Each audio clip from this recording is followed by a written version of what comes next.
ونصلي ونسلم على رسوله الكريم أما بعد فأعوذ بالله من الشيطان الرجيم بسم الله الرحمن الرحيم قال الله تعالى في القرآن الحكيم أعوذ بالله من الشيطان الرجيم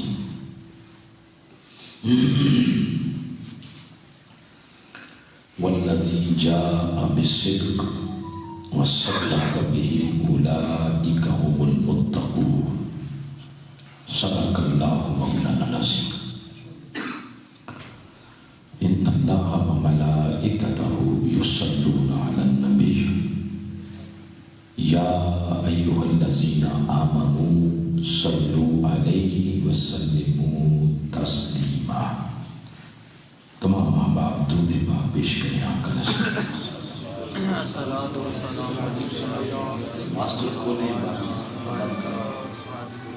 اللہم صلی علی سیدنا و مولانا محمد وعلی آلہ وصحبہ وبارک وسلم۔ الصلاۃ والسلام علیک یا رسول اللہ وعلی آلک واصحابک یا سیدی یا رحمت للعالمین وخاتم النبیین وشفیع المسلمین وجد الحسن والحسین والحمد للہ رب العالمین۔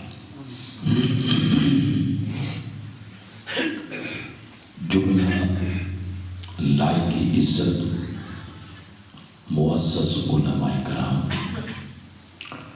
بالخصوص علامہ اشتیاق سلطانی صاحب خطیب جامع مسجد اعظم، علامہ ابصار حمید قادری صاحب قائدین تحریک منہاج القرآن،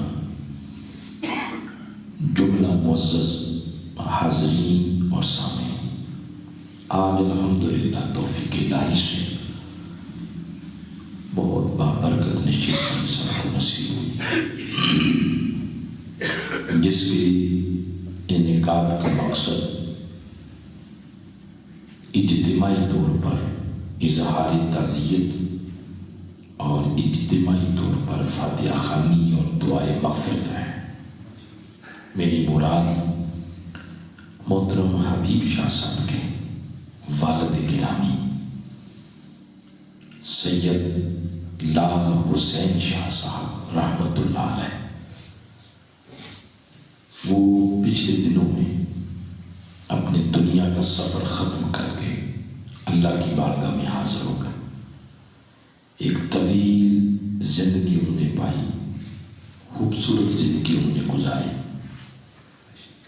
سید حبیب شاہ صاحب منہاج القرآن کے روح رواں ہیں، تو ضروری تھا اس موقع پر شریک ہوا جاتا، باوجود شرکت نہ ہو سکی تو تمام منہاج القرآن کے کھوئی رٹا کے کارکنان اور قائدین نے مل کر نشست کا اہتمام کیا۔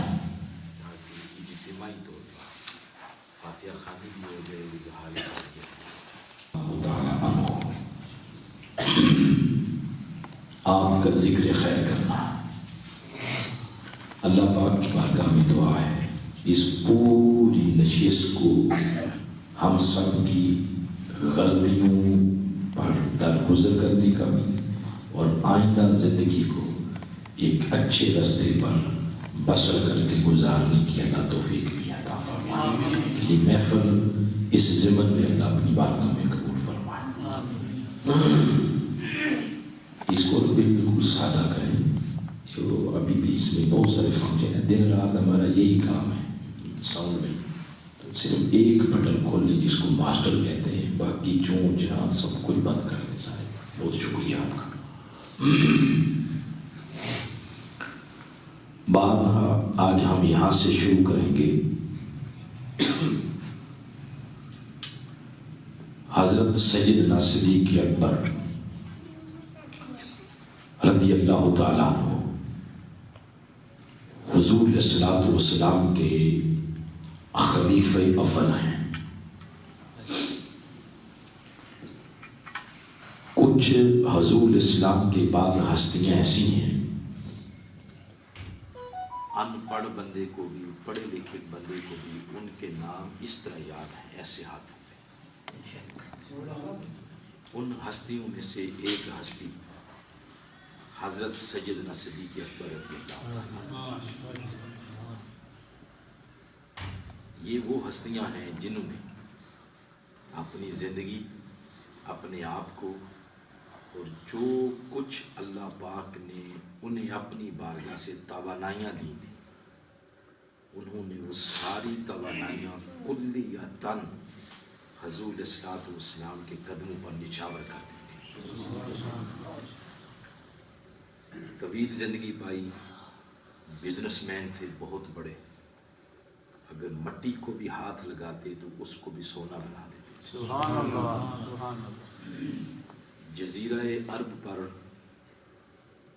دو ہستیاں اپنے بزنس کے اعتبار سے بہت زیادہ مشہور تھیں، ایک حضرت خدیجہ الکبریٰ رضی اللہ تعالی عنہ اور ایک حضرت سیدنا صدیق اکبر رضی اللہ عنہ۔ ان دونوں ہستیوں نے اپنا کاروبار، اپنا بزنس، اپنی زندگی، اپنی جان، سب کچھ حضور علیہ السلام کے لیے وقف کر دیا۔ کسی کے آگے زندگی میں ہاتھ نہیں پھیلایا، خودداری کے ساتھ زندگی گزاری، بزنس بھی چلایا، اور کوئی ایک بندہ ثابت نہیں کر سکتا کہ کوئی اسلام کے لیے منعقد ہونے والی میٹنگ، کوئی مشاورتی اجلاس، کوئی جنگ، کوئی غزوہ ایسا ہو جس میں حضرت سیدنا صدیق اکبر رضی اللہ تعالیٰ عنہ شریک نہ ہوئے ہو۔ ہمارے ہاں ایک موٹا سا بہانہ یہ ہوتا ہے کہ ہمارے پاس ٹائم نہیں، ہم دین کو ٹائم نہیں دے پاتے۔ ساری زندگی اس پیٹ کو پالنے کے ارد گرد ہی ہماری گزر گئی، 70 سالہ، 80 سالہ، 90 سالہ جو بھی زندگی ہے وہ اس پیٹ کو پالنے کے ارد گرد ہی گھومی ہے، اور کبھی بھی ہم نے خالصتاً ایسے کام میں شریک نہیں ہوئے جس کا تعلق 100% اللہ کے دین کے غلبے کے لیے ہو۔ تو نماز اگر پڑھی ہے تو وہ تو ذاتی طور پر ہی ہے، لیکن ایسا کوئی تحرک جب کائنات میں یا امت میں جنم لیتا ہے جس تحرک کا نتیجہ اللہ کریم کے دین کے غلبے کا باعث بنے، اس میں کبھی ہم شریک نہیں ہوئے۔ جنازے پہ ہر کوئی کہتا ہے بندہ بڑا دیندار تھا، تو بندہ پوچھے تو صحیح کہ کیا تھی دینداری میں، تو بتائیں تو صحیح، دین کو کتنا ٹائم دیا۔ جب پوچھا جائے تو پھر یہی آتا ہے ہمارے زبانوں پر کہ ہمارے پاس ٹائم نہیں۔ ٹائم ان کے لیے بھی یہی تھا 24 گھنٹے جو آج ہمارے لیے۔ بزنس بھی انہوں نے چلایا، دکانداریاں بھی کیں، سب کچھ کیا، لیکن کوئی ایک میٹنگ، پریا، پنجایت، مشاورتی اجلاس، غزوہ، جنگ کوئی بندہ ثابت نہیں کر سکتا کہ جس میں سیدنا صدیق اکبر شریک نہ ہوئے۔ انہوں نے ہر چیز کو مینج کیا ہے، ہمیں مینج کرنا نہیں آتا۔ آئیں آج اس ہستی کا ذکر سنتے ہیں اور اپنے ایمان کی وادیوں کو ان کے ذکر کی بہار کے ساتھ منور کرتے ہیں۔ حضرت سیدنا صدیق اکبر رضی اللہ تعالی عنہ، اگر ان کا تعارف کروایا جائے تو تعارف میں سب سے پہلے نام آتے ہیں۔ بولے کیا آتے ہیں؟ نام۔ آپ کا جو نام عام طور پر لیا جاتا ہے وہ نام ہے صدیق اکبر، یہی نام لیا جاتا ہے عام طور پر، ہر زبان پہ یہی نام ہے صدیق اکبر۔ تو یہ ان کا نام نہیں۔ کچھ لوگ ان کا نام اس طرح لیتے ہیں ابو بکر، صدیق۔ ابو بکر بھی ان کا نام نہیں ہے اور صدیق بھی ان کا نام نہیں۔ یہ جتنے بھی چیزیں ہیں یہ سارے یا ان کے القابات ہیں یا ان کی کنیت ہے، ان میں سے کوئی ایک بھی ان کا نام نہیں۔ ان کا اصل نام ہے عبداللہ. بولے کیا نام ہے ان کا؟ عبداللہ.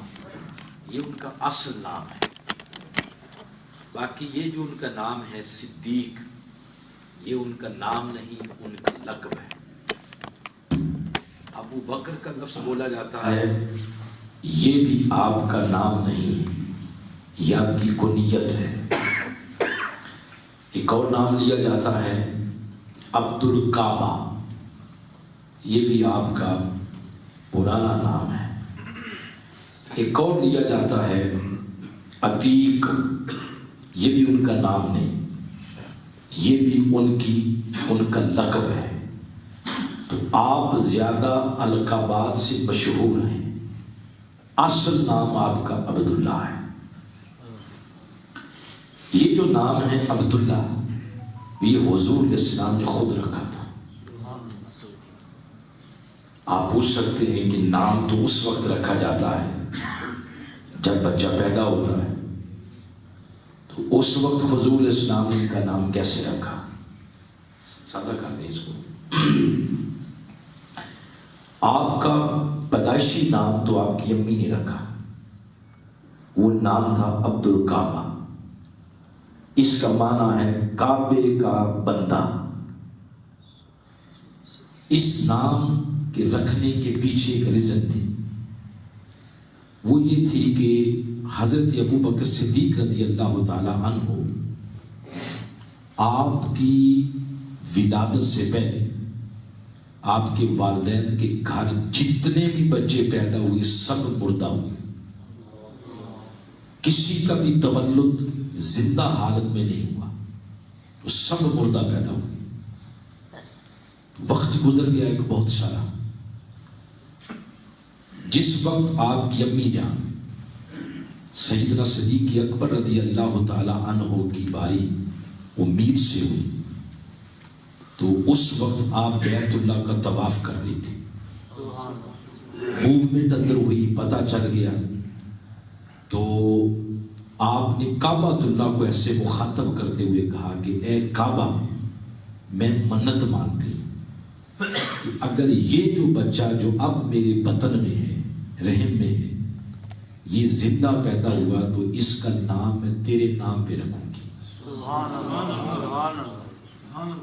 تو سیدنا صدیق اکبر رضی اللہ تعالی عنہ آپ کا تولد حیات میں ہوا ہے، زندہ پیدا ہو گئے. تو آپ کی والدہ محترمہ نے پھر آپ کا نام رکھا عبد الکعبہ، کعبے کا بندہ، یہ نام رکھا. یہ آپ کی والدہ محترمہ نے آپ کا نام رکھا ہے. نام حضور علیہ السلام نے کب رکھا وہ پھر بعد میں آگے آپ کو بتاتا ہوں. آپ علیہ الصلوۃ والسلام نے یہ نام کب رکھا. اسی طرح جو مشہور آپ کا لقب ہے وہ ہے صدیق. یہ ہر زبان پہ عام ہے، یہ آپ کا مشہور لقب ہے. اس لقب سے آپ کب ملقب ہوئے؟ یہ اس وقت کی بات ہے جب حضور علیہ السلام نے پہلی مرتبہ صفا کے پہاڑ پر قریش کو بلایا. تو پہلی مرتبہ اللہ کے حکم سے اوپن دعوت دی اسلام کی. پہلے تو اللہ پاک نے یہ حکم دیا کہ محبوب آپ قریبی اہل خانہ کو اور قریبی جو دوست اعزاء و اقارب ہیں ان کو دعوت دیں. اس کے بعد جب حکم ہوا کہ محبوب اب اوپن دعوت دیں، اس وقت آقا علیہ السلام نے صفا کے پہاڑ پر قریش مکہ کو اکٹھا کیا، اور قریش مکہ سے جب خطاب کیا تو یہاں سے آغاز کیا. فرمایا قریش مکہ، مجھے یہ بتاؤ کہ میں اس وقت اس پہاڑ کی چوٹی پہ کھڑا ہوں، تم میرے نیچے ہو، میں پہاڑ کے ادھر بھی دیکھ رہا ہوں ادھر بھی دیکھ رہا ہوں.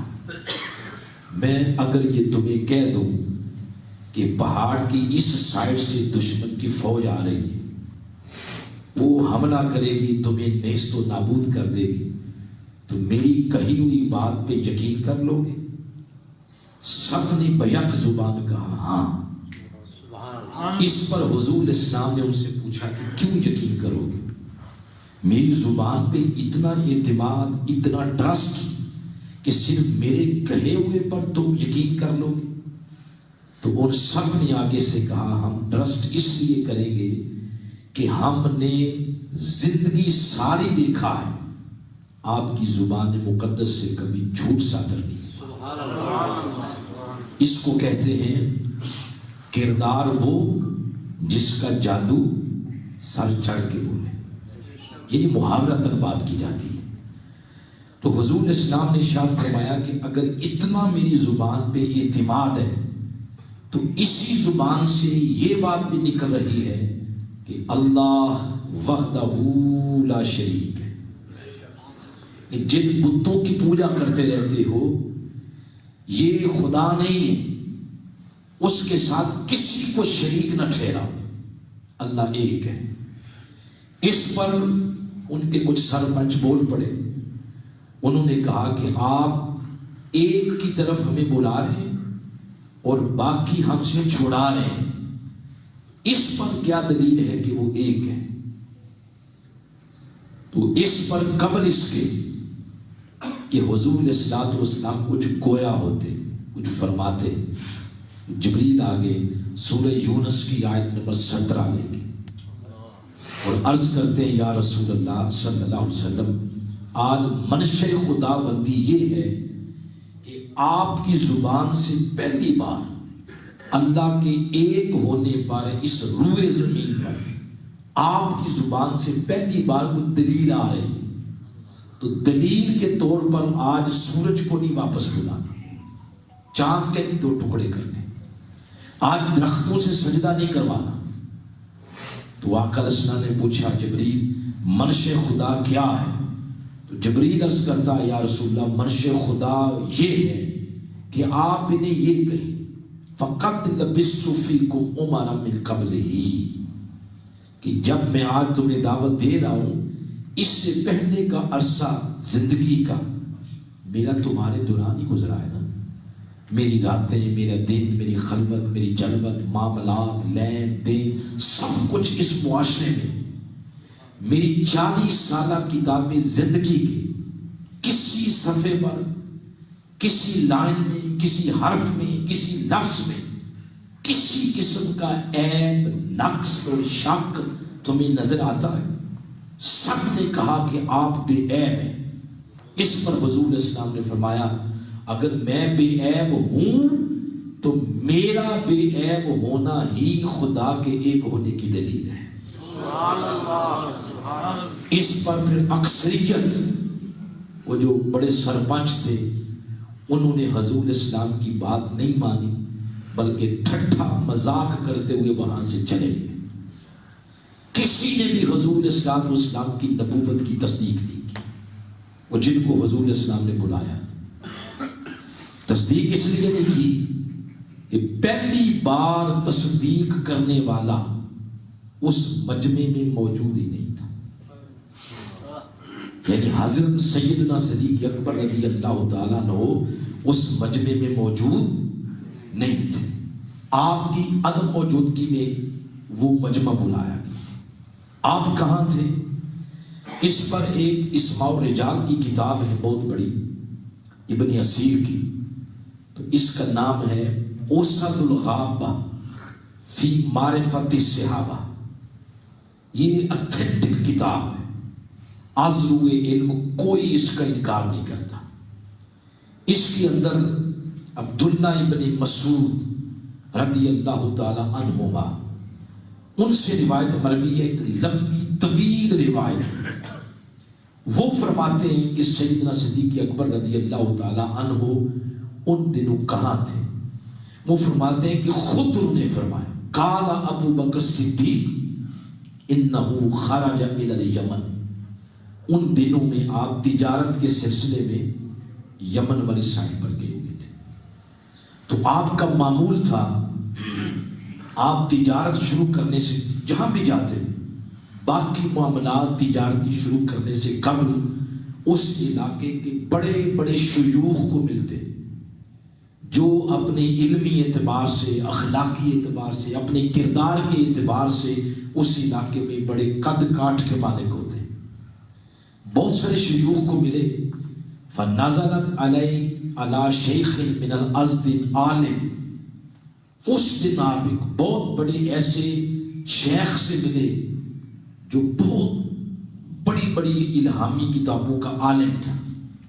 ان کے پاس گئے، وہ کہتے ہیں کہ جو ہی میں ان کی مجلس میں بیٹھا، انہوں نے مجھے دیکھتے میری طرف اشارہ کر کے سوال کیا، اقسم کا حرمیہ. تو انہوں نے پوچھا کہ یہ جو بندہ ابھی آ کے بیٹھا ہے، آپ سے پوچھ رہا ہوں کیا آپ حرم سے آئے؟ حرم سے مراد کیا تھی؟ بیت اللہ، کعبۃ اللہ، مکہ، کیا وہاں سے آئے؟ قال ابو بکر صدیق قلت نعم. تو حضرت ابو بکر صدیق رضی اللہ تعالی عنہ فرماتے ہیں میں نے جواب دیا ہاں میں حرم سے ہوں. پھر انہوں نے پوچھا کہ اقصبو کا قریشیہ، آپ قریشی ہیں یعنی قبیلے قریش سے آپ کا تعلق ہے؟ تو آپ نے فرمایا نام انا من قریش. تیسرا سوال کیا اقصبو کا تیمیہ، وہ جو قبیلہ قریش کی آگے ایک شاخ ہے بنی تیم، کیا آپ اس میں سے نہیں ہیں؟ تو آپ نے آگے سے فرمایا ہاں میں بنی تیم سے ہوں. اس پر حضرت ابو بکر صدیق رضی اللہ تعالیٰ عنہ فرماتے ہیں پھر وہ بندہ اپنے آپ سے بات کرتا ہے. اس طرح وہ سوچوں میں پڑ گیا اور اپنے آپ سے کہتا ہے کہ باقیت لی فی کا واحدہ، کہ اس کا مطلب ہے کہ ایک ہی چیز باقی رہ گئی ہے، باقی ساری چیزیں پوری ہو گئی. اس پر حضرت سیدنا صدیق اکبر فرماتے ہیں کل تو ماہیہ، میں نے آگے سے پوچھا کہ یہ جو بات آپ کر رہے ہیں مجھے بھی بتائیں کہ یہ سوال آپ نے کیوں کیے اور کیا ایک چیز باقی رہ گئی. وہ آگے سے کہتا ہے کہ یہ بات میں بعد میں بتاؤں گا، مجھے صرف یہ بتائیں تکشف عن بدنک، اپنے پیٹ سے قمیض ہٹا سکتے؟ تو میں نے آگے سے کہا لا افعل، نہیں میں ایسا نہیں کر سکتا جب تک تخبرنی لما ذالک، جب تک پوری بات نہیں مجھے بتاؤ. اس پر پھر انہوں نے کہا پھر آگے آجے میں آپ کو بتاتا ہوں. اس نے کہا آجد فی العلم صحیح صادق ان النبی یبعث فی الحرم، کہ ہم نے پہلی الہامی کتابوں میں پڑھا آخری نبی محمد مصطفیٰ وجہ تخلیق کائنات، جن کی بعثت کی خبریں ہر صدی میں ہر نبی ہر زمانے میں ہر نبی اپنی قوم کو، اپنی امت کو، اپنے زمانے کے لوگوں کو دیتا ہے. وہ نبی حرم میں مبعوث ہوں گے اور پہلے پہل ان کے مخالف ہو جائیں گے، سارے لوگ ان کی بات نہیں مانیں گے. لیکن یعامن علی امرہ فتن و کہن، پہلے پہل مردوں میں سے 2 بندے ان کی دعوت کو قبول کریں گے. ایک فتن اٹھتی جوانی والا ہوگا، وکہل، اور ایک جوانی سے اگلی عمر کا ہوگا. اور آپ کی وضع بتا رہی ہے کہ آپ فتن تو نہیں، اٹھتی جوانی والے نہیں، آپ جوانی سے آگے. وہ جو جوانی سے آگے ہوگا اس کی ایک علامت تو یہ ہوگی کہ وَعَلَى فَخِذِهِ الْيُسْرَى، اس کی جو دائیں ران ہے اس پر ایک کالا نشان ہوگا، اور باطن ہی شامہ، اور اس کی ناف کے اوپر ایک کالا نشان ہوگا. تو میں ران تو نہیں دے سکتا ضرور شرم اور حیا، لیکن آپ کا پیٹ دے سکتا ہوں. اس لیے میں نے کہا کہ اپنی قمیض ہٹائیں. اس پر سیدنا صدیق اکبر فرماتے ہیں بس میں اس کی باتیں سنتا گیا، بے ساختہ میرا ہاتھ میری قمیض پہ چلا گیا، اور میں نے جب وہ فکشفت لہ عن بدنی، میں اپنے پیٹ سے وہ قمیض ہٹائی، فرا شامۃ سودا فوق سرتی، واقعہ تن میری ناف کے اوپر وہ کالا نشان موجود تھا. تو میں حیران ہو گیا. بس وہ بندہ اپنی جگہ پہ کھڑا ہوا اور بلند آواز سے کہتا ہے انتا انتا انتا ہوا رب الکعبہ، رب قسم ہے کہ وہ شخص تو ہی ہے جس کا ذکر ہم نے پہلی الہامی کتابوں میں پڑھا. فرماتے ہیں اس طرح پھر اور ڈھیر ساری باتیں ہوئی، اور وہ باتیں کرنے کے بعد پھر میں اپنی راہ لی اور اپنے بزنس کی طرف متوجہ ہوا۔ جب وہ سارا کہتے ہیں معاملات سے میں فارغ ہو گیا یمن سے، پھر میں نے سوچا کہ ثم آتیت الشیخ لأودعہ، کہ الوداعی ملاقات اس شیخ سے کر لینی چاہیے۔ جب میں الوداعی ملاقات کے لیے گیا تو اس نے مجھے کہا کہ احامل انی ابیات من الشعر، کہ میں نے کچھ شعر لکھے ہیں ان کی شان میں، کیا میری طرف سے آپ انہیں پیش کر سکتے ہیں؟ تو سیدنا صدیق اکبر نے قلت فی ذلک النبی صلی اللہ علیہ وسلم، آپ کہتے ہیں میں نے وہ شعر لے لی۔ آپ دیکھیں اس نے حضور کو ابھی دیکھا نہیں، بن دیکھے حضور کی شان میں شعر لکھ رہا، دیکھا نہیں ہے۔ سیدنا صدیق اکبر فرماتے ہیں فقدمت مکہ، پھر میں مکہ مکرمہ کی طرف واپس ہوا۔ کافی دنوں کے بعد جب میں مکہ المکرمہ پہنچا تو کہتے ہیں ابھی وہ رستہ جو شہر میں جاتا ہے اس رستے پر میں دیکھ رہا ہوں کہ اکا دکا بندہ کوئی ادھر بیٹھا، کوئی ادھر بیٹھا، کوئی ادھر بیٹھا ہے۔ ایک جگہ پوری ٹولی بیٹھی ہوئی تھی جس میں عقبہ بن ابی معیط ہے، شیبہ ہے، ربیہ ہے، ابو جال ہے، ابو البختری ہے، بڑے بڑے صنادید قریش، یعنی بڑے بڑے قریش کے سردار ہیں۔ جو ہی انہوں نے مجھے دیکھا تو ابو جہل دوڑا دوڑا آگے آیا اور آ کے کہتا ہے حال نابتکم نائبہ، کوئی عجیب غریب بھی کوئی بات سنی ہے تم نے ابو بکر یا نہیں؟ تو فرماتے نہیں میں نے تو کوئی ایسی بات نہیں سنی۔ کہتے ہیں بس آپ کے جانے کی دیر تھی کہ مکہ میں بہت چینجنگ آ گئی، حالات بدل گئے اور ایک بے چینی سی پائی جا رہی۔ تو انہوں نے پوچھا بتائیں، سیدنا صدیق اکبر فرماتے ہیں میں نے پوچھا کیا حالات ہے بتائیں ذرا۔ اس پر انہوں نے کہا یتیم و ابی طالب یزعم انہ نبی، کہ وہ جو ابو طالب کا یتیم ہے نا انہیں یہ گمان ہو گیا کہ وہ نبی ہے۔ اب یہاں یہ جملہ بڑا ایک فکری ہے، انہوں نے آقا علیہ السلام کو حضرت عبداللہ کی نسبت سے نہیں بلایا۔ آپ کے والد محترم کا نام کیا تھا؟ بولے حضرت عبداللہ۔ ان کی یہ نہیں کہا یتیم و عبداللہ، عبداللہ کا یتیم نہیں، انہوں نے کہا یتیم و ابی طالب، وہ جو ابو طالب کا یتیم ہے۔ یعنی اس زمانے میں ہر شخص آقا علیہ السلام کو حضرت ابو طالب کی مناسبت سے بلاتا ہے، اور ایک ہمارے ہاں ہم ان کو مسلمان ہی سمجھتے ہیں۔ اور بابا اپنے اسلام کی فکر کرو، لوگوں کے اسلام کے بارے میں فیصلے نہ کیا کرو، اپنے ایمان کی فکر کرو۔ خیر میں جو بات بتانا یہ چاہتا ہوں وہ یہ، تو اس نے جب یہ کہا کہ ان کو یہ گمان ہو گیا کہ وہ نبی ہے، اس پر حضرت ابو بکر صدیق رضی اللہ تعالیٰ عنہ فرماتے ہیں تو پھر کیا تم نے مان لیا؟ تو دیکھا مانا نہیں، آپ کا انتظار تھا۔ ہر بندہ یہ کہہ رہا تھا کہ ابو بکر کو آنے دو، اب آپ بتائیں کیا کرنا ہے؟ فَأَنْتَ الْغَایَ وَالْكِفَایَ، آپ کی رائے، آپ کا فیصلہ کون مکہ کے لیے کفایت بھی کرے گا اور کافی بھی ہوگا۔ اس پر ابو بکر صدیق رضی اللہ تعالیٰ عنہ فرماتے ہیں پھر مجھے ان سے ملنے دیں، کوئی بات چیت کرنے دیں ان سے۔ حضور اسلام حضرت خدیجہ رضی اللہ تعالیٰ عنہ کے گھر میں تھے اور حضرت ابو بکر صدیق گئے، فرماتے ہیں قرأت علیہ الباب، میں نے دروازے پہ دستک دی اور حضور اسلام نے خود دروازہ کھولا، خود دروازہ کھولا، اور آپ فرماتے ہیں میں نے عرض کیا یا محمد صلی اللہ علیہ وسلم ترکت دین آبائک و اجدادک، میں نے سنا ہے کہ آپ نے اپنے آبا و اجداد کا دین چھوڑ دیا، یہ میں نے سنا ہے۔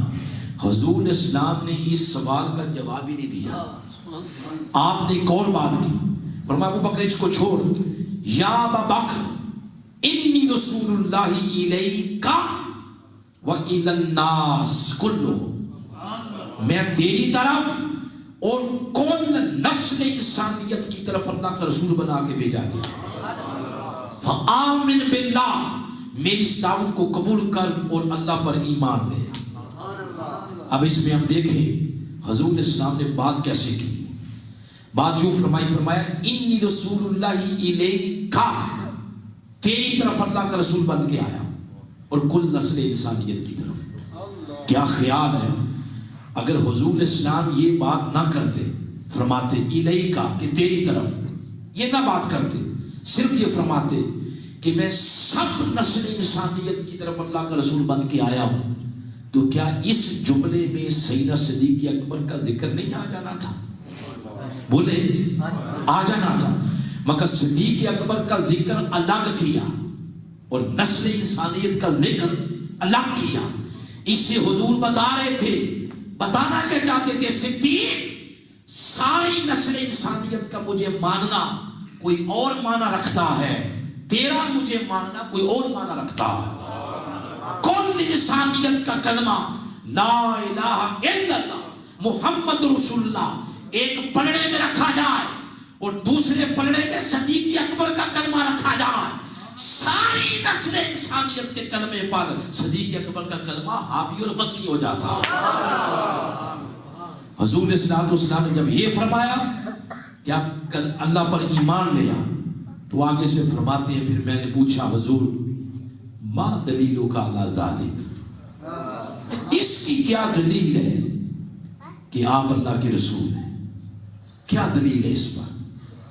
اب یہ دلیل اپنے لیے نہیں لے رہے تھے، ان کے لیے اتنا ہی کافی تھا. انہیں شب و روز آقا کے دیکھے تھے، یہ دلیل مانگ رہے تھے، وہ پیچھے جو برادری بٹھا کے آئے تھے اس کو بھی تو کوئی جواب دینا تھا جا کے. تو ان کے خاطر پوچھا ما دلیلوں کا علی ذالک. اس پر حضور اسلام نے مسکرا کے فرمایا کہ مجھ سے دلیل مانگتے ہو؟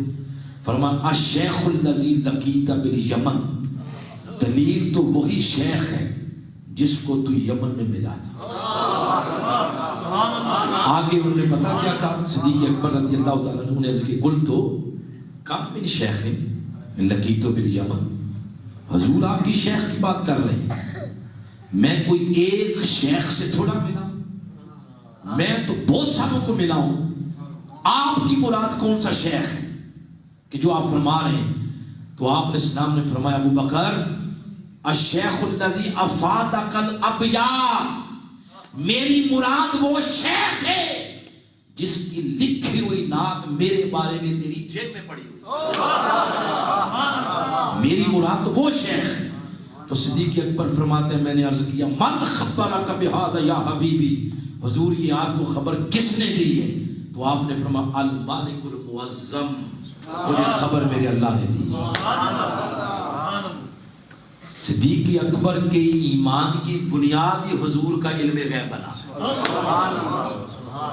یعنی بہت سارے ایسے لوگ ہیں جو سیدنا صدیق اکبر کا نام لیتے تھکتے کوئی نہیں، لیکن حضور کا علم غیب مانتے کوئی نہیں. یعنی نام ان کا لیتے ہیں صدیق اکبر کا، دن رات لیتے ہیں، مگر آقا کی شان کی بات علم غیب کی آئے تو ادھر نہیں مانتے. صدیق اکبر کے ایمان کی بنیاد ہی مصطفیٰ کا علم غیب بنا. پھر کیا ہوا؟ اس پر صدیق اکبر عرض کرتے ہیں میں نے عرض کیا مد یدک، حضور اپنا ہاتھ آگے بڑھائیں اور ہاتھ میں ہاتھ دے کے عرض کیا اشہد ان لا الہ الا اللہ وانک رسول اللہ، میں گواہی دیتا ہوں اللہ ایک ہے اور آپ اللہ کے کیا ہیں؟ وہ رسول ہیں. یہ آپ رضی اللہ تعالیٰ عنہ نے حضور اسلام کے سامنے کلمہ پڑھ لیا. جب کلمہ پڑھا اس پر آقا اسلام نے فرمایا، آپ نے فرمایا ابو بکر آج سے پہلے تیرا نام تھا عبد الکعبہ، اب تو کیونکہ اسلام کے دامن میں آ گیا ہے، آج کے بعد تو کعبے کا بندہ نہیں، آج کے بعد تو کعبے کے رب کا بندہ ہے. تیرا نام آج کے بعد تبدیل کر کے عبداللہ، یعنی کعبے کا نہیں بلکہ اللہ کا بندہ ہے. یہ حضور اسلام نے پھر وہ پیدائشی نام آپ کا تبدیل کر دیا، تبدیل کیا. اس پر جو انہوں نے حضور اسلام کی تصدیق کی تو پورے مکہ میں مشہور ہو گیا صدیق، حضور اسلام کی تصدیق کرنے والا. جب باہر تشریف لائے تو وہ برادری کھڑی تھی ساری سامنے، اب اس کو بھی تو فیس کرنا تھا نا آپ نے. تو ابو جہل آگے آیا اور اس نے آ کر پوچھا کہ بتائیں ابو بکر پھر کیا فیصلہ کیا ہے؟ تو فرمایا فیصلہ کیا کرنا ہے، فیصلہ تو اندر سنا ہے۔ پوچھا کیا فیصلہ؟ فرمایا میں بک آیا ہوں ان پر، میں نے کلمہ پڑھ لیا۔ تو نے پوچھا کوئی دلیل نہیں مانگی؟ فرمایا دلیل ہی تو مانگی تھی۔ پھر وہ سارا واقعہ سنا دی، اور سارا واقعہ سنا کے پھر آگے فرماتے ہیں اے ابو جہل اور اے عقبہ بن ابی معیط، اے شیبہ، ربیہ، اے ابن بختری، یا صنادید قریش، یہ سارا واقعہ جو میں نے تمہیں سنایا، اس سے میں یہ رزلٹ نکال رہا ہوں کہ جو نبی مکہ میں تھا، میں یمن میں تھا، میں کیا کیا کر رہا ہوں وہ یہاں بیٹھ کے دیکھ رہے ہیں، کس کو ملا وہ تک رہے ہیں۔ میرا دل گواہی دے رہا کہ جو مکہ میں بیٹھ کر یمن کی خبر دے سکتا ہے، وہ فرش پہ بیٹھ کے عرش والے کی خبر بھی دے سکتا ہے۔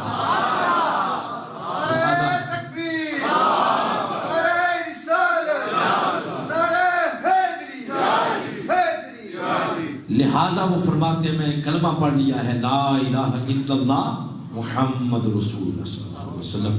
یہ دو چیزیں کلیئر ہو گئی کہ آپ کا پیدائشی نام تو آپ کی کس نے رکھا تھا؟ والد محترمہ نے۔ پھر حضور علیہ السلام نے تبدیل کیا، اور صدیق حضور کی نبوت کی تصدیق کرنے کی وجہ سے آپ کا لقب مشہور ہو گیا۔ تیسری ایک چیز لیتے ہیں آپ کا نام، آپ کے القابات میں سے، وہ ہے عتیق۔ بولے کیا ہے؟ عتیق۔ اور بس اوقات آپ کا ایک اور لقب بھی بولا جاتا ہے، وہ ہے رفیق۔ یہ کہاں سے آیا؟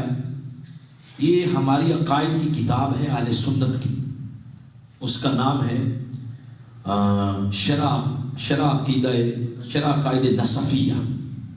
یہ ابتدائی رسالہ ہے ایک چھوٹا سا امام نصفی کا، اور یہ بلکہ تمام ہی مدارس میں پڑھائی جاتی ہے۔ تو یہ سب سے چھوٹی کتاب ہے جہاں ریٹن عقیدہ ہے ہمارا اہل سنہ والجماع، اس کی شرح ہے آگے جس کا نام ہے شرح عقائد نبراس۔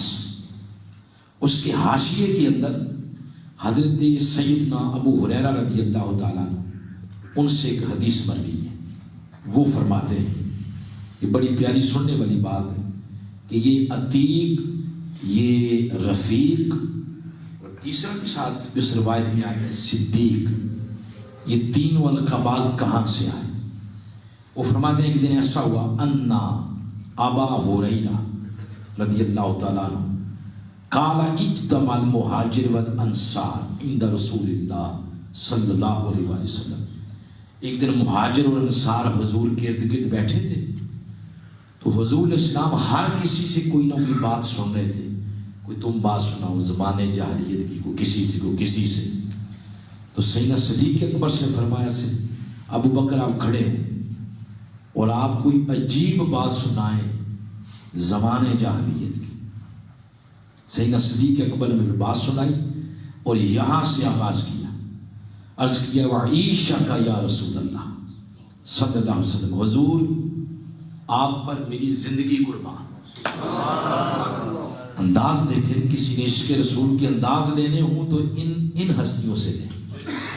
تو یہاں سے بات کر، کبھی وہ کہتے تھے فدا کا امی و ابی یا رسول اللہ، آپ پر حضور میرے ماں باپ قربان۔ کبھی اس طرح بات کرتے ہیں عشق کا یا رسول اللہ، حضور آپ پر ہماری زندگیاں قربان۔ یہ انداز ہے، جب تک یہ انداز نہ آئے تب تک معرفت نہیں ملتی۔ تو نے اس کیا عشق کا یا رسول اللہ، حضور کی زندگی کی قسم کھا کے آگے فرمایا لم اسجد للصنم قط، عرض کرتے حضور میں نے زمانے جاہلیت میں بھی کبھی بھی کسی بت کو سجدہ نہیں کیا۔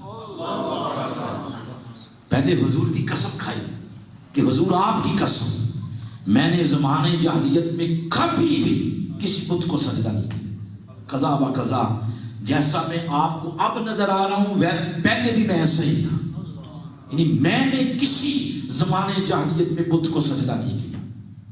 تو حضور علیہ السلام نے فرمایا، پھر وہ فرماتے ہیں حضور ایک دن ایسا ہوا انا ابا قحافہ، جو میرے والد ہیں ابو قحافہ، اخذ یدی، ایک دن انہوں نے مجھے پکڑا اور کہتے ہیں ون تگا کبھی السنم، آؤ تمہیں میں بت خانے لے چلوں. تو ان کے والد محترم بت خانے میں صفائی کرتے تھے. وہ کہتے ہیں لے گئے اور ایک سب سے بڑے بت کے سامنے کھڑا کر کے کہا یا بنیا ھذہ آلہتک، یہ تیرا الہ ہے، اسے بات چیت کر، میں اتنی دن میں صفائی کر لوں، یعنی اپنے الہ سے بات کرو. اس پر پھر وہ کہتے ہیں مجھے انہیں چھوڑ دیا اور مجھے کہا فسجد لہا، اس کو سجدہ بھی کرو. تو خود وہ چلے گئے، خلانی مدانی، مجھے چھوڑ دیا. کہتے ہیں فدنوت من الصنم، میں پھر اس کے قریب ہوا تو میں نے سوچا کہ چلو سجدے سے پہلے کو 2-4 باتیں کر لیتے ہیں اس سے. تو میں نے پہلی یہ بات پوچھی، میں نے یہ کہا اس سے قلت انی جائع فاطعمنی، یہ بھوک لگی ہے، وہ کھانا کھلا سکتے ہو؟ اس پر کہتے ہیں فلم یجبنی، بڑی دیر میں نے انتظار کیا، اس نے جواب نہیں دیا. تو میرے ذہن میں یہ آیا کہ شاید اس کی ڈیوٹی نہ ہو کھانا کھلانے کی، کوئی اور ڈیوٹی ہو. تو میں نے آگے سے ایک اور سوال کیا، انی آر، کہ مجھے کپڑوں کی ضرورت ہے، فکسنی، پہنا سکتے ہو؟ فلم یجبنی، اس پر بھی اس نے مجھے کوئی جواب نہیں دیا. تو فرماتے ہیں کیونکہ میں بچہ تھا تو مجھے غصہ آ گیا کہ بولتا ہے کوئی خدا بنا پھرتا ہے. تو کہتے ہیں میں نے نیچے سے پتھر اٹھایا، فاخذت الصخرہ، پتھر اٹھایا اور میں نے دھمکی لگا کے کہا کہ انی ملکن علیک ھذہ الصخرہ، کہ تو نے میرے سوال کا جواب نہ دیا تو یہ میں پتھر تیرے چہرے پہ ماروں گا. کہتے ہیں اس پر بھی وہ نہیں بولا. تو بس کیا تھا، پھر میں نے وہ جڑ دیا، وہ پتھر مار دیا تو اس کے منہ پہ لگا تو منہ ٹوٹ گیا. تو جب اس کے ٹوٹنے کی آواز آئی تو تب میرے والد آ گیا. تو نے آتے ہی ایک تھپڑ رسید کیا مجھے کہ بھائی خدا کو مارتے، یہ کیا کیا تم نے؟ اور پھر مجھے پکڑ لیا اور لے گئے میری ماں کے پاس اور جا کے کہتے ہیں کہ اس نے آج تیرے بیٹے نے یہ گل کھلائے ہیں کہ اس نے خدا کو مارا ہے. اس پر سیدنا صدیق اکبر کی امی کہتی ہیں، وہ کہتی ہیں فقالت دعو، اے ابو قحافہ اس کو چھوڑ دو. میں اس سے بھی ایک عجیب تر بات بتوں کی مناسبت سے اس کی آپ کو بتاتی ہوں. پوچھا کیا؟ کہتی ہیں اس نے تو آپ کے سامنے اس کو مارا ہے، مجھے بھی پتا اس کی ایک بات جو بتوں کی مناسبت سے. پوچھا بتاؤ کیا ہے؟ کہا کہ جب یہ میرے پیٹ میں تھا اور اس نے موومنٹ شروع کی اور حرکت شروع کی، اس دن سے لے کر جو ہی میں کسی بت کے آگے عبادت کی غرض سے جھکنا چاہتی تو یہ میرے پیٹ میں اکڑ جاتا تھا اور مجھے جھکنے نہیں دیتا تھا. پہلے پہل میں نے اپنے آپ سے یہ کہا کہ شاید یہ اتفاقاً ہے، لیکن جب 5-10 دن گزر گئے میں آٹا گوندتی ہی آرام سے بیٹھا رہتا، جھاڑو دیتی آرام سے بیٹھا رہتا، کپڑے دھوتی آرام سے بیٹھا رہتا، لیکن جو ہی میں بت کے سامنے جاتی یہ میرے پیٹ میں اکڑ جاتا، مجھے جھکنے نہیں دیتا تھا. تو کہتی ہیں میں سمجھ گئی کہ اس بیٹے نے مجھے بت کے آگے نہیں جھکنے دینا. تو کہا ابو قحافہ جو کسی کو نہیں جھکنے دیتا وہ خود کیسے جھکے؟ لہذا اس کو چھوڑ دے. اس پر پھر کہا کہ ایک اور بات، جس دن اس کا تولد ہوا، یہ دنیا میں آیا، نہ جانے اس دن میرے ساتھ کسی نے سرگوشی کی اور مجھے یہ کہا کہ الگ تحقیق البشرا بالولد العتیق اسمہ فی السماء الصدیق نے محمد فی الغار صدیق. کہتے اس دن میرے کان میں ہاتھ سے غیب سے آواز آئی، اے اللہ کی بندی، یہ بات تحقیق سے ثابت شدہ ہے کہ یہ بیٹا جو تیرے آج بدن مبارک سے جس کا تولد ہونے والا ہے، اس کو اللہ پاک نے ولادت سے پہلے ہی جہنم سے آزادی کا مجدہ دے دیا. عتیق کا معنی یہ ہے جس کو جہنم سے آزادی کی خوشخبری سنا دی جائے. تو فرمایا آسمانوں میں اس کا نام عتیق اور صدیق اور صاحب و رفیق نے محمد اور فرمایا محمد نامی بندے یہ ان کا رفیق ہوگا، ان کی رفاقت میں آئے گا۔ اتنی بات کر کے فلما انقضى کلام ابا بکر، سیدنا صدیق اکبر خاموش ہو کے بیٹھ گئے۔ سب صحابہ حضور کی طرف دیکھ رہے ہیں کہ حضرت ابو بکر صدیق کی کہی ہوئی بات کے بارے میں حضور کیا کمنٹ کرتے ہیں۔ کہتے ہیں اتنے میں نازل جبریل آ گئے اور آ کے عرض کرتے ہیں یا رسول اللہ صدق ابو بکر، ابو بکر نے جو کچھ کہا ہے سچ کہا، جو کچھ ابو بکر نے کہا سچ کہا۔ اس دن سے آپ کا نام عتیق بھی مشہور ہو گیا، یعنی آپ کا جو لقب ہے، تو اب آپ کا نام پھر لقب عتیق بھی ہو گیا، رفیق بھی ہو گیا، صدیق بھی ہو گیا اور عبداللہ بھی ہو گیا۔ اب پیچھے کیا رہے؟ کنیت ابو بکر، یہ آپ کی کنیت ہے۔ کنیت کے بارے میں جن لوگوں نے اردو ادب پڑھا ہوگا، عربی ادب پڑھا ہوگا، ان کو اس بات کی خبر ہوگی کہ جو کنیت ہے یہ دو وصف کی وجہ سے ہوتی ہے۔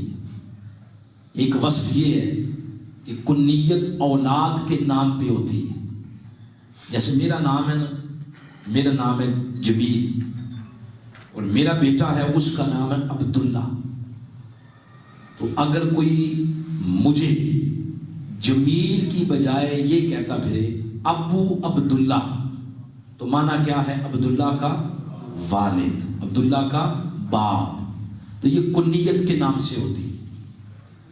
تو آپ کی کنیت ہوئی ابو بکر، بولے کیا کنیت ہے؟ ابو بکر۔ یہ جو لفظ ہے نا بکر، یہ آپ کے پوتے پوتیاں، نواسے نواسیاں، بیٹے بیٹیاں، آپ کی 3 نسلوں کے اندر کسی کا نام نہیں تھا بکر، نہ آپ کے بیٹوں کا نام، نہ بیٹیوں کا نام، نہ پوتے، نہ پوتیاں، نہ نواسے، نہ نواسیاں، کسی کا نام بھی بکر نہیں۔ تو اگر اولاد میں سے کسی کا نام بکر نہیں تو کنیت پھر کس نام سے آپ کی مشہور؟ تو پھر ایک دوسرا اصول ہے کہ اگر اولاد کے نام میں کنیت نہ ہو تو بسا اوقات کسی وصف کی وجہ سے کنیت مشہور ہو جاتی ہے، اس شخصیت کے اندر کوئی خاص خوبی پائی جاتی ہے، اس وجہ سے اس کی کنیت مشہور ہو جاتی ہے۔ وہ خوبی کیا تھی؟ تو اب میں تھوڑا سا اس مناسبت سے جب دیکھیں تو پھر جو ابو بکر، یہ جو لفظ ہے نا ابو کا معنی ہے ایک والا، بولے کیا معنی ہے اس کا؟ والا، یہ ابو کا معنی ہے لغت کے اندر، ایک یہ بھی معنی ہے ابو کا معنی والا۔ اور جو آگے لفظ ہے نا بکر، اس کا معنی ہے پہلا، اول نمبر۔ ابو بکر پوری کنیت کا معنی ہو جائے گا پہلے نمبر والا، پہلے نمبر والا۔ خلیفۃ الرسول تو آپ بنے نا حضور اسلام کے وصال مبارک کے بعد، لیکن یہ کنیت پہلے بھی مشہور تھی، پہلے نمبر والا، یہ کنیت تھی۔ اب دیکھیں یہ جو میں آپ کو خاص وصف بتا رہا ہوں اس کو تھوڑا سا مضبوط کرتے ہیں تاکہ بات علمی حوالے سے مضبوط ہو جائے۔ مثلا مولا کائنات کی بھی ایک کنیت ہے، مولا کائنات علی المرتضیٰ کی کنیت ہے ابو ہریرہ، نہ ابو تراب، سنی ہوئی نا آپ نے، ابو تراب۔ تو اگر اولاد کے نام کی وجہ سے کنیت ہوتی تو سیدنا مولا علی شیر خدا کی پوری نسل پاک میں کسی کا نام بھی تراب نہیں، تو اس کا مطلب ہے آپ کی کنیت اولاد کی وجہ سے نہیں ہوئی، یہ آپ کا ایک خاص وصف تھا، وہ تھا مسجد کے ساتھ پیار۔ ایک دن حضور اسلام نے ارشاد فرمایا جسم کے جس حصے پر مسجد کی دھول پڑے گی اس حصے پر اللہ جہنم کی آگ حرام کر دے گا۔ مولا کائنات نے اپنی قمیض اتار کے مسجد کی صفائی شروع کر دی اور حضور اسلام نے فرمایا ابو تراب، وہ مٹی والے، تو ابو کا معنی کیا ہو گیا؟ والا، ابو تراب مٹی والے۔ اسی طرح حضرت ابو ہریرہ رضی اللہ تعالیٰ ان کا یہ نام نہیں ہے، ابو ہریرہ ان کی کنیت ہے. تو ابو ہریرہ اگر اولاد کی وجہ سے کنیت ہوتی تو ہریرہ کا نام مانا ہے بلیاں. کبھی کسی نے اپنے بیٹے کا نام بلیاں رکھا؟ بولے نہیں رکھا. یہ کنیت کہاں سے پڑی؟ ان کو بلیوں سے بڑا پیار. تو ایک دن حضور اسلام کی زبان سے نکل گیا ابو ہریرہ، وہ بلیوں والے. تو ابو کا معنی کیا ہوا؟ والا. اس دن سے نے کہا کہ جو حضور کی زبان سے نکلا ہے یہی میرا نام. تو ابو کا معنی والا. اسی طرح اگر اس کا امپلیمنٹ یہاں کریں آپ کی کنیت پر، تو ابو کا معنی والا، بکر کا معنی پہلا نمبر. کس حوالے سے؟ اس حوالے سے کہ کلمہ پڑھنے میں مردوں میں اول، حضور علیہ الصلوۃ والسلام پر جان نچھاور کرنے کا جذبہ رکھنے میں اول، حضور علیہ الصلوۃ والسلام پر مال قربان کرنے میں اول، اور حضور علیہ السلام پر جان قربان کرنے کے لیے غار میں دیکھیں تو اول. آج 1450 سال گزر گئے، جو بھی مدینہ پاک میں جاتا ہے خود دیکھ کے آتا کہ اگر وہ کلمے میں اول، سخاوت میں اول، غار میں اول ہے تو خود لوگ آنکھوں سے دیکھ کے آئے کہ وہ مزار میں بھی اول ہے. یہ جو ہر حوالے سے وہ نمبر لے جاتے. سیدنا فاروق اعظم رضی اللہ تعالیٰ عنہ فرماتے ہیں ایک دن میں نے نیت کر لی کہ آج ابو بکر سے آگے بڑھنا ہے. تو حضور علیہ السلام نے اعلان فرمایا جنگ کے لیے جا رہے ہیں، سامان جمع کروائیں. تو سیدنا فاروق اعظم فرماتے ہیں گھر کا آدھا سامان میں نے اٹھایا اور حضور علیہ السلام کی بارگاہ میں پیش کر دیا. بعد ازاں پہ صدیق اکبر آ گئے اور انہوں نے گھر کا وہ کوانٹٹی میں شاید تھوڑے ہی ہو، لیکن جب حضور نے پوچھا کہ ابو بکر کیا لائے ہو، کتنا لائے ہو، کیا گھر میں بھی کچھ چھوڑ کے آئے ہو؟ تو انہوں نے اتنی عرض کیا حضور گھر میں اللہ اور اس کا رسول کا نام ہی چھوڑ کے آئے ہو. یعنی ہر حوالے سے ابو بکر صدیق اکبر اول ہے.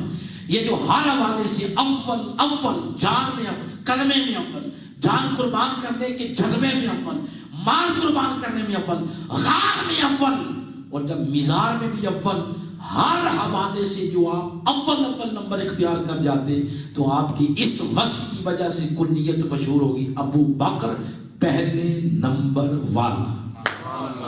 پہلے نمبر والا. تو مزار میں بھی آپ اول ہیں.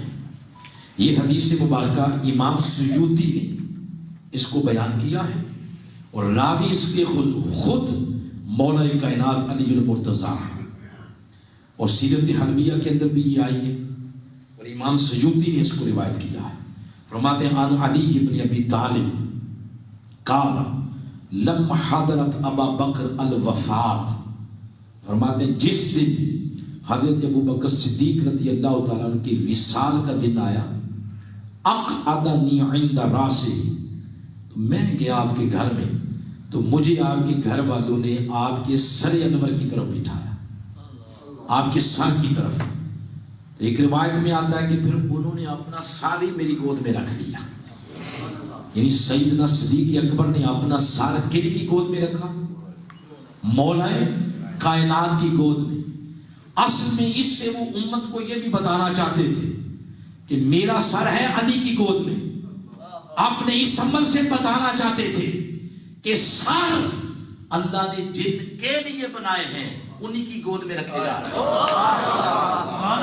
مولا کائنات کی جھولی میں اپنا سر رکھ دیا اور پھر اس کے بعد وصیت کی قال لی یا علی، مولا علی فرماتے ہیں مجھے وصیت کی. آپ وصیت کا چیپٹر پڑھ لیں کسی بھی فقہ کی کتاب میں.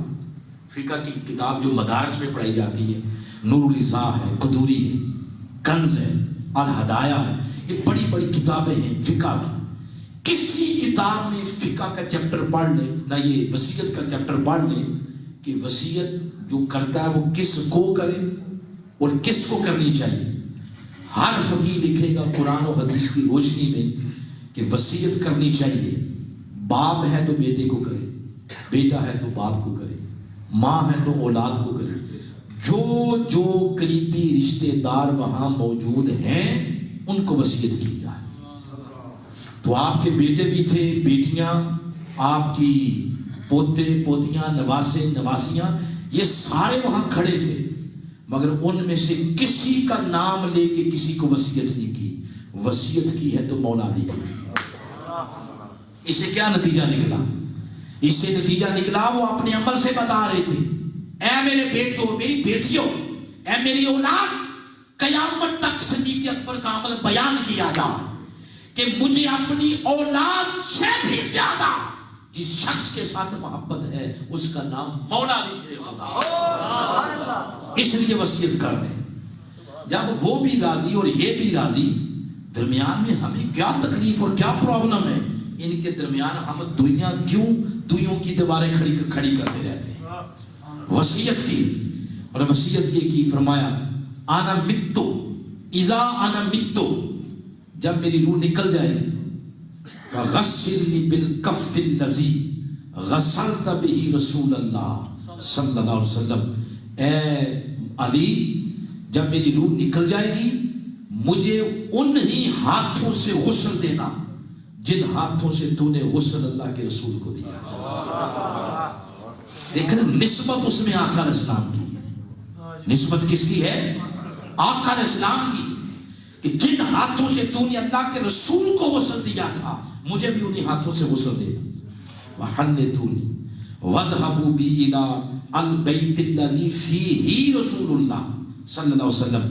پھر کفن اور خوشبو وغیرہ لگا کے مجھے پھر اس گھر کی طرف لے جانا. البیت اس گھر کی طرف جس گھر میں اس وقت اللہ کے رسول موجود ہے. گھر کہاں ہے؟ قبر نہیں کہا. ہم کہتے رہتے ہیں قبر, انہوں نے نہیں کہا. ان کا ایمان ان کے ایمان کی کلائمیکس جو ادب ہوتا ہے وہ اس بات کی اجازت ہی نہیں دیتا تھا کہ آقا کی نسبت سے لفظ قبر بولا جائے. انہیں لفظ بولا البیت الذی فیہ رسول اللہ جس میں اللہ کے رسول اس وقت موجود ہے. تو جب قبر کا تصور آتا ہے نا, قبر کا لفظ بولا جائے تو ذہن میں تصور آتا ہے مار کھپ گئے, ختم ہو گئے, مٹ گئے. اور جب لفظ بولا جاتا ہے نا البیت اس کا معنی گھر, جب لفظ گھر بولا جائے تو ذہن میں موت آتی ہے یا زندگی آتی؟ بولے زندگی آتی. تو صدیق اکبر اپنا عقیدہ بھی بتا رہے تھے کہ لوگوں 2.5 سال گزر گئے. صدیق اکبر کا آج بھی اور قیامت تک یہ پیغام دے دیا جائے کہ صدیق نے 2.5 سالوں کے اندر کبھی بھی حضور اسلام کی قبر انور کے بارے میں یہ گمان نہیں کیا. جب بھی زبان سے نکلا تو لفظ البیت نکلا ہے. اعلیٰ حضرت نے کیا فرمایا؟ تو زندہ ہے ورنہ, تو زندہ ہے ورنہ میری چشم عالم سے چھپ جانے والے, چمک تجھ سے پاتے ہیں سب پانے والے, میرا بھی دل چمکا دے چمکانے والے. لفظ گھر بولا. اور ایک اور بات کرنا چاہتا ہوں, علماء کرام بیٹھے ہیں انہیں یہ اس بات کی سمجھ آ جائے گی. یہ فیہ رسول اللہ یہ جملہ اسمیہ ہے, خبریہ نہیں, فعلیہ نہیں. جملہ فعلیہ میں 3 زمانے پائے جاتے ہیں, ماضی, حال اور مستقبل. یہ تینوں زمانے وقت کی رفتار کے ساتھ بنتے ہیں, سورج کی رفتار کے ساتھ. لیکن جملہ اسمیہ میں کوئی زمانہ نہیں پایا جاتا. فعلیہ میں زمانے, اسمیہ میں زمانے ہیں. آپ نے یہ جو بات حضور کے گھر کی جملہ اسمیہ میں کی ہے. بتانا یہ چاہتے تھے لوگوں سورج ختم بھی ہو جائے گا, مصطفیٰ کی زندگی جو کی تو رہے. مصطفیٰ کی زندگی کسی زمانے کی محتاج نہیں ہے. حضور کے لیے ماضی بھی اسی طرح, حال بھی اسی طرح, فیوچر بھی اسی طرح, سارے زمانے مصطفیٰ کی زندگی کے تابع ہیں. مصطفیٰ کسی زندگی کے کسی زمانے کے تابع نہیں. اس کے بعد پھر فرمایا جب آپ کی روح مبارک نکل گئی پھر آپ کو غسل دیا گیا. غسل کے بعد فاستأذنوا فإن رأيتم الباب. ہاں وہ فرما رہے ہیں یہ ابھی وصیت جاری ہے کہ اے علی جب لے جاؤ گے مجھے آقا علیہ السلام کے گھر کی طرف تو دروازے پہ رک جانا اور اجازت لینا. کیا لینا؟ اجازت. بتائیں تو صحیح, جس گھر میں کوئی بھی موجود نہ ہو اس گھر سے کبھی کسی نے اجازت لی نہیں کیا. قد یفتح, اگر دروازہ کھول دیا گیا فادخلوا بی, پھر مجھے اندر داخل کر دینا، اور اگر دروازہ نہ کھلا ردونی الی مقابر المسلمین، عام مسلمانوں کے قبرستان میں جا کے دفن کر دینا۔ جب عام مسلمانوں کی باری آئی تو لفظ قبر تب بولا، لیکن جب حضور کی باری آئی تو لفظ قبر بولنا ان کے ایمان نے گوارا ہی نہیں کیا ہے۔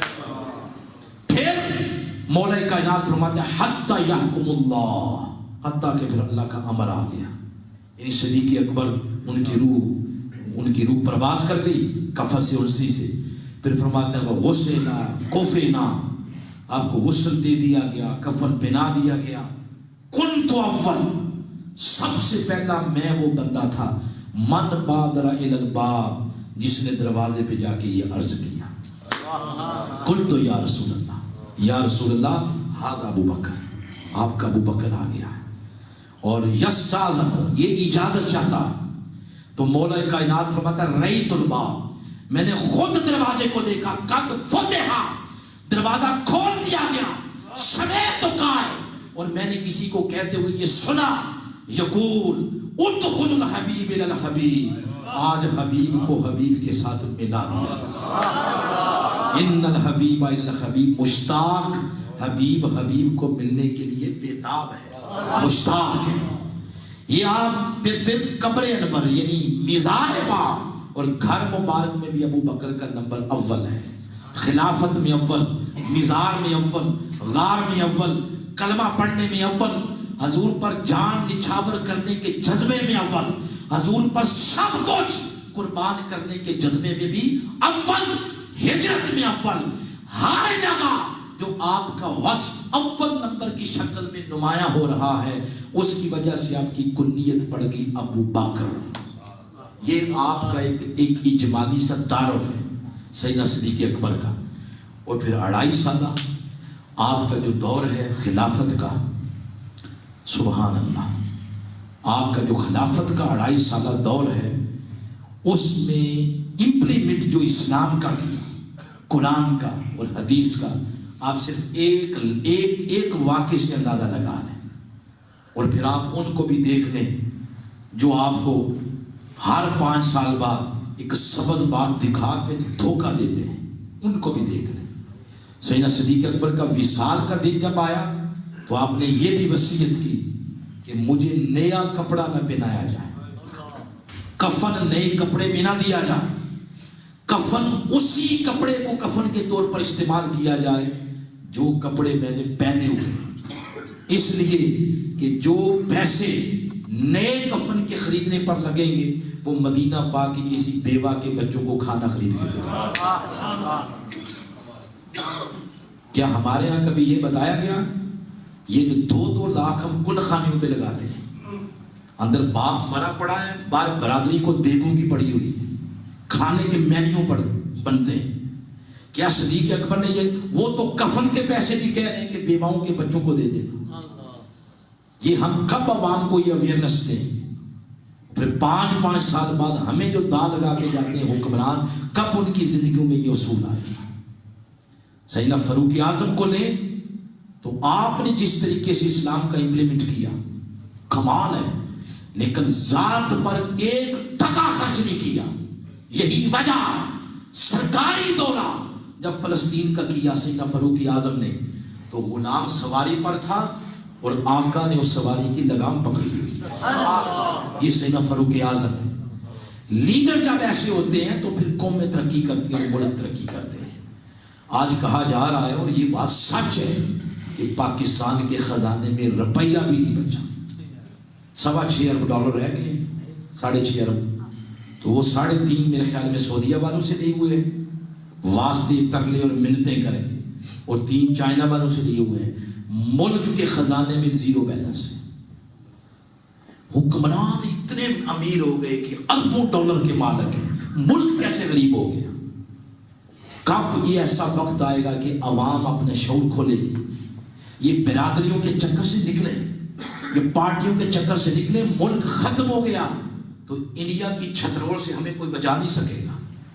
اگر ملک ختم ہو گیا، آئیں دن رات یہ جن ہستیوں کا ہم نام لیتے ہیں ان کی سیرت کو بھی ہم اپنی عملی زندگی میں داخل کریں، اور آپ کی زندگی کی مین جو چیز تھی وہ تھی جس وجہ سے آپ کا لقب بھی مشہور ہوا، وہ تھی سچائی اور سچائی کی تصدیق۔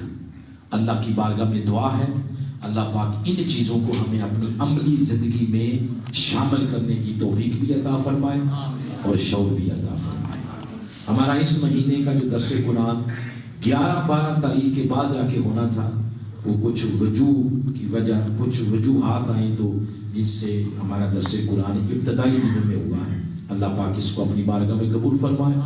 جو کلمہ آقا کی بارگاہ میں، اللہ رسول کی بارگاہ میں قبول ہوا تو حضور کے صدقے اس کا اجر حبیب شاہ صاحب کے والد محترم سید لال حسین شاہ صاحب کی روح کو پیش کرتے ہیں۔